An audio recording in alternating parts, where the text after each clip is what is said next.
As the people of Fremont know, being so close to the river is nice, except for when this happens.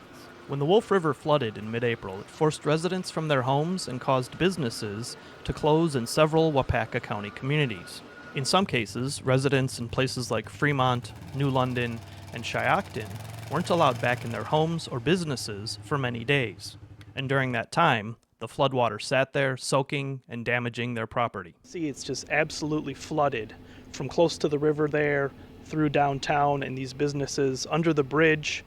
Is just water for as far as you can see. Now, in the wake of the storms and the river overflowing, residents in these areas have finally begun cleaning up the damage. And with that work, many are also beginning the process of trying to see what, if any, of the damage is covered by insurance. But unfortunately, many of these residents are bracing for more bad news. So if you have damage or you experience a loss from flooding, that typically isn't covered by a homeowner's policy. With damage costs already in the millions and climbing, it will be a considerable amount of time before residents and business owners find some sense of normalcy. For more on this and details about insurance coverage for natural disasters, find my story about it at pbswisconsin.org.